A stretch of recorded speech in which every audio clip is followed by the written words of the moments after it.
বিসমিল্লাহির রহমানির রহিম। অনুবাদ শুরু করছি আল্লাহর নামে যিনি পরম করুণাময় অতি দয়ালু। ফাবাছাল্লাহু গুরাবাই ইয়াবহাচু ফিল রাত বিলিউরিয়াহু কাইফা ইউয়ারি শাওয়াতা আকি কালা ইয়াইলাতা আজবাস্তু আন আকুনা মিসলা হাজাল গুরাবি ফাওয়ারিয়া শাওয়াতা আকি ফাচবাহা মিনান নাদিমিন। অতঃপর আল্লাহ একটি কাক পাঠালেন যা মাটি খুঁড়ছিল, যাতে তাকে দেখাতে পারে কিভাবে সে ভাইয়ের লাশ গোপন করবে।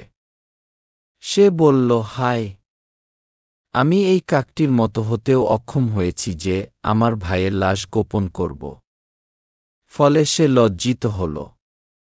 মিন আজ্জলি জালিকা কাতাবনা আলাবানি ইসরা ইলা আন্নাহু মান কাতালা নাফসাম বিগাইরি নাফসিন আও ফাসাদিন ফিল রাত বিফাকান্নামা কাতালান নাসা জামিয়া অমান আহিয়াহাফা কান্নামায় আহিয়ান নাসা জামিয়া অলাকবাজ্জা অ্যাথুম রুসুলুনা বিলবাইগিনাতি ছুম্মা ইন্না কাছিরাম মিনহুম বাদা জালিকা ফিল রাত বিলামুসরিফুন।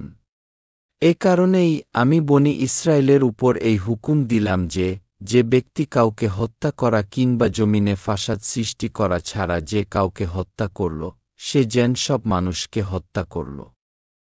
আর যে তাকে বাঁচাল, সে যেন সব মানুষকে বাঁচাল।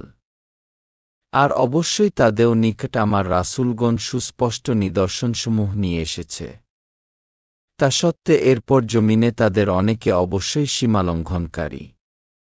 ইন্নামাজবায়া উল্লাইনা ইউহারিবুনাল্লাহা অরাসুলাহু অয়াসাউনা ফিল রাত বিফাসাদান ইউকবাত্তালুম আও ইউছলাবু আও তুকবাত্তা আইদিহিম আরজুলুহুম মিন খিলাফিন আও ইউনফাও মিনাল রাতব জালিকা লাহুম খিনিউন ফিদ দুনিয়া লাহুম ফিল আখিরাতি আয়াবুন আজিম।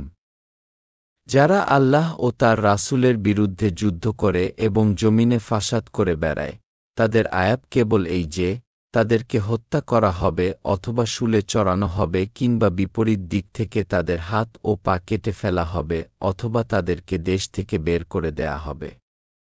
এটি তাদের জন্য দুনিয়ায় লাঞ্ছনা এবং তাদের জন্য আখিরাতে রয়েছে মহায়াব। ইল্লাল্লাইনা তাবু মিন কাবলি আন তাকদিরু আলাইহিম ফালামু আন্নাল্লাহা গাফুরুর রাহিম। তারা ছাড়া যারা তাওবা করে তোমরা তাদের উপর নিয়ন্ত্রণ লাভের পূবের, সুতরাং জেনে রাখ যে আল্লাহ ক্ষমাশীল, পরম দয়াল। ইয়া আইনুহাল্লাইনা আমানুত তাকবুল্লাহা অবতাগু ইলাইহিল অসিলাতা অজওয়াহিদু ফি সাবিলিহি লাআল্লাকুম তুফলিহুন। হে মুমিনগণ, আল্লাহকে ভয় কর এবং তার নৈকট্য অনুসন্ধান কর, আর তার রাস্তায় জিহাদ কর, যাতে তোমরা সফল হও। আল কোরআনের সাথে সাথে আমরা সহিহ বুখারী শরীফ এর হাদিস পোস্ট করতে থাকব, যতদিন না পুরো আল কোরআন ও সহিহ বুখারী শরীফ এর হাদিস শেষ না হয়। বাংলা আল কোরআন শরীফ ও বাংলা সহিহ বুখারী শরীফ এর হাদিস জানতে আমাদের সাথে থাকুন। কোরআন ও হাদিসের সাথে থাকুন।